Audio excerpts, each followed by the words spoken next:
Welcome back to CKTV. This is our last show of the year, and we'll be talking about robotics, the school newspaper, 8th grade passion projects, sports, the 7th grade egg drop, summer plans, and maybe even more. The scriptwriters forgot to add something to this intro. So far, it sounds kind of underwhelming for our last show. Let's get ready, Cranes. CKTV starts now.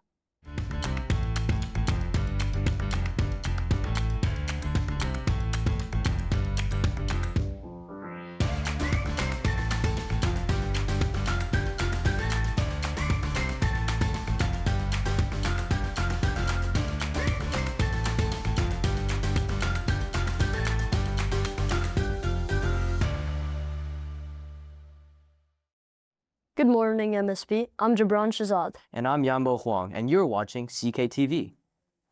Today is May 27th, 2026. And we're coming to you from the CKTV studio. Let's get to it. As the year comes to an end, these 2 weeks will be the busiest yet. Students who are in pre-algebra, Algebra 1, and geometry will have their finals on May 29th, and it'll span 1 hour and 30 minutes. The final exam is worth 10% of your overall grade, so good luck to the students taking the final exam. In other all-school news, our very own Cranbrook Middle School newspaper, The Crane, have won the Spartan Award. The Spartan Award is an award given out by the Michigan Interscholastic Press Association, or MIPA.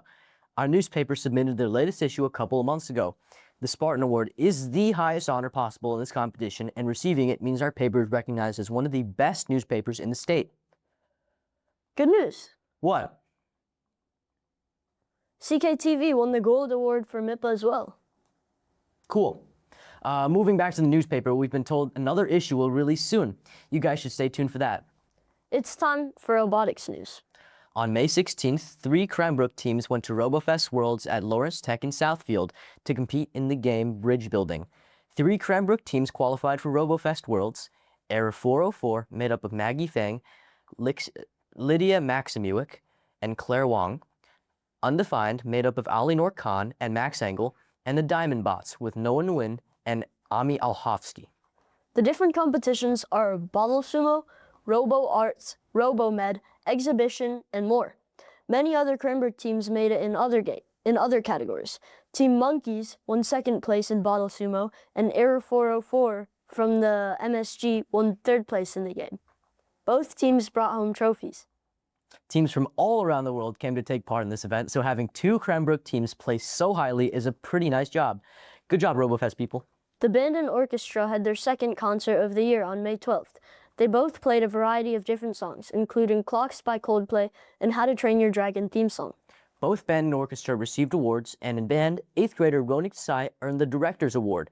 Great job to the boys and girls participating, and congratulations on finishing the year strong with an amazing concert. And now, let's get into grade level news.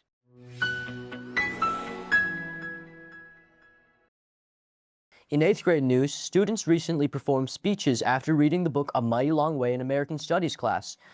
Students can choose any topic that appeared in the book to base their speech on, such as different perspectives and empathy. Doing these speeches presents an opportunity to assess knowledge and thoughts from the book without having to take a quiz or test. This also serves as a practice of public speaking for the 8th graders. On Cinco de Mayo, earlier this month, 8th graders in Spanish got to make guacamole in class. They did this as a part of their food unit, practicing their vocab about utensils, cooking verbs, and basic foods. The groups had 3 to 4 members each, which helped them split the workload and be more successful. Some people were dedicated mixers, ingredient sorters, and organizers. They did much preparation for the challenge, including making recipes and shopping for ingredients. Overall, the challenge went great. Every team successfully made the guacamole without too many difficulties. Some teachers even stopped by to get a taste. Great job, Cranes. This Spanish project ties in closely with their own passion project, where Spanish students will make a food truck of their own, serving a meal of their choosing. This is similar to what French students are doing.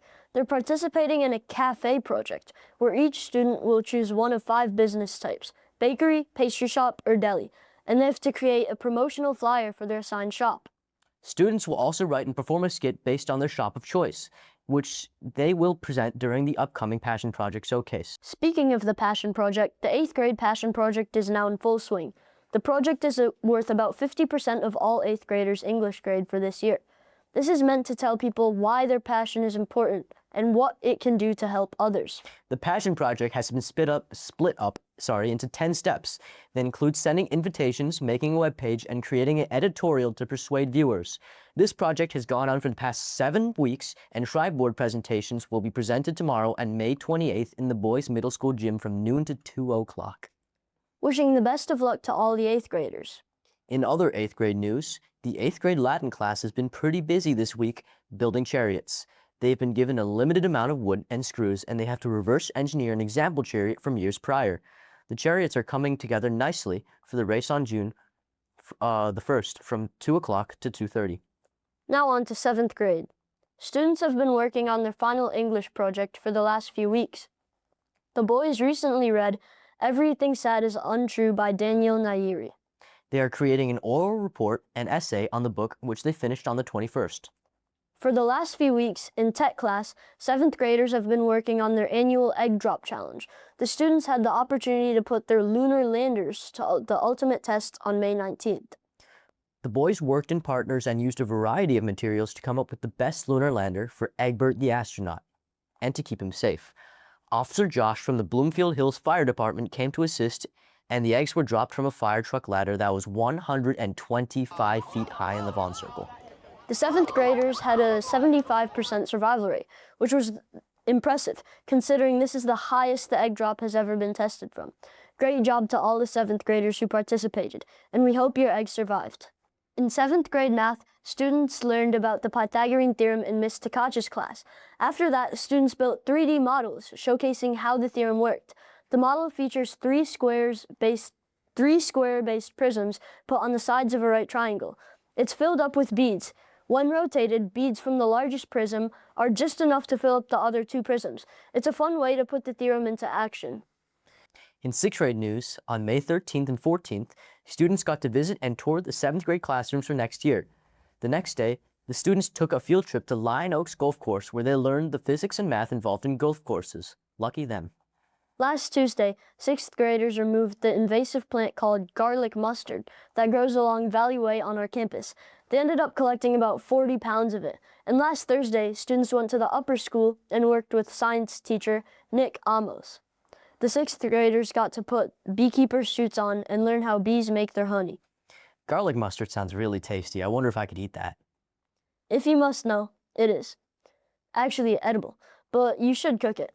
Okay, anyway, in other 6th grade news, in April, the 6th graders traveled to Brookside to interview senior kindergartners about their dream board game. Students have been hard at work building them in technology class.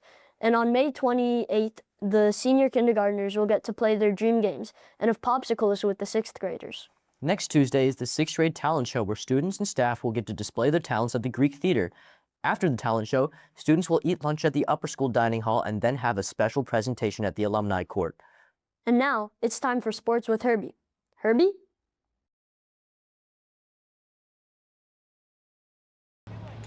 Thanks for that, Jibran and Yanbo. Hey there, Cranes. I'm Herbie Hansen here with all your middle school sports news. Oh my gosh. In sports news, baseball, lacrosse, and track and field just finished their season. So the spring season comes to a close with the IMs and all sports for the MSB comes to an end for the 2025 to 2026 season.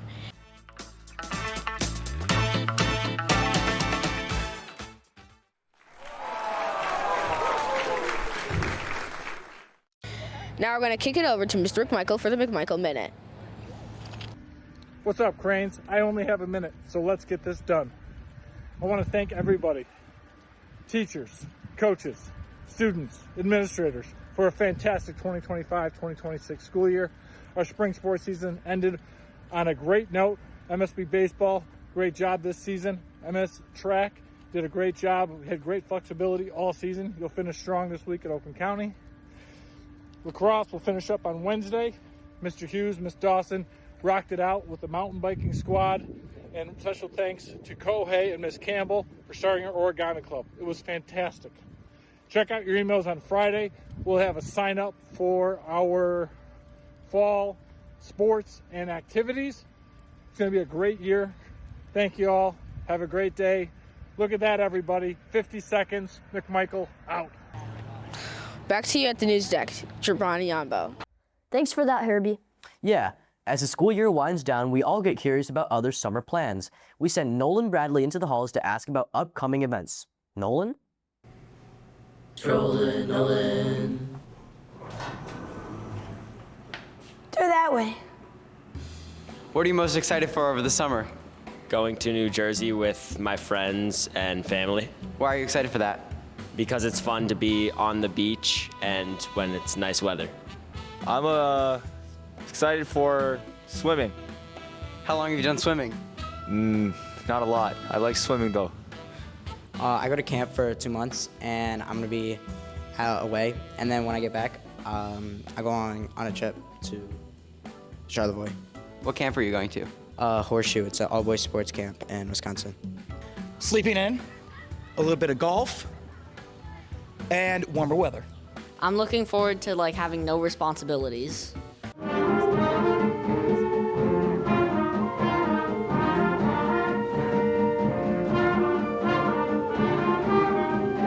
What are you most looking forward to over the summer? Fishing and riding my motorcycle. Where are you fishing? Lake 16? Have you been there before? Many, many times. I'm very much looking forward to going to the pool and swimming and cooking some food that I've never cooked before. I don't have to wake up early, and I can get out of the allergies because I'm going to Japan. Have you been to Japan before? Yes. Which would be something like spaghetti. Yeah. Wait, you've never made spaghetti? I plead the fifth. What are you most looking forward to over the summer? I'm most looking forward to the summer trip because I did it last year and it's going to be a lot of fun this summer. I'm going to my lake house up north. What do you like doing there? I like swimming in the lake and skiing. Are you going on any trips? Pennsylvania and Tawas. Where's Tawas? It's in Michigan. Okay, and where are you going in Pennsylvania? The Vania part. All right, who is your favorite student? My favorite student is... What are you most looking forward to over the summer? I'm looking over to summer camp and hanging out with my friends and going fishing. What summer camp are you going to? Tamarack camps. All right, thank you. Okay, what are you not looking forward to? The end. School's out. Good vibes are rolling. Catch you later on Strollin Nolan.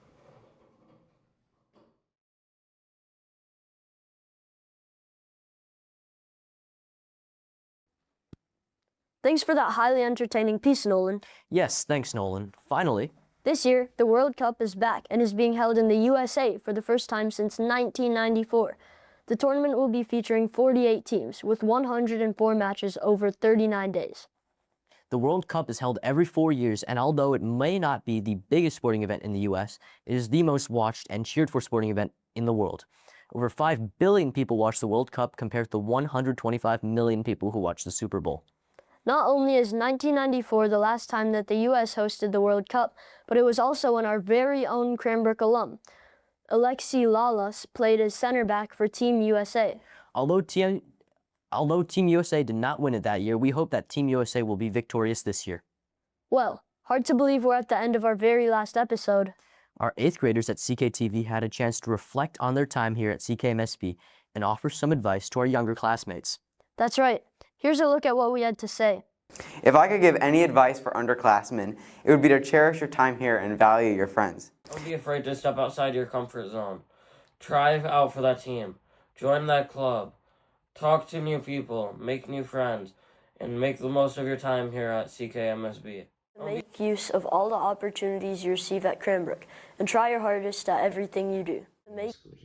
For you guys, the 6th and 7th graders, I hope all of you will enjoy the rest of middle school and keep on going forward no matter what challenges you are facing. And for my fellow 8th graders, we're free. Aim high, cranes. You can catch our full reflections on our YouTube channel, which conveniently brings us to our famous last lines. If you haven't already, be sure to subscribe to our YouTube channel to get notifications for all of our new episodes and other news stories about CKMSB. You can find us on YouTube at CKTV CKMSB. Thanks for watching, guys, and for the final time, I'm Yanbo Huang. And I'm Jibran Shazad. Have a great rest of your day, and have a great rest of your school year, cranes, and always aim high.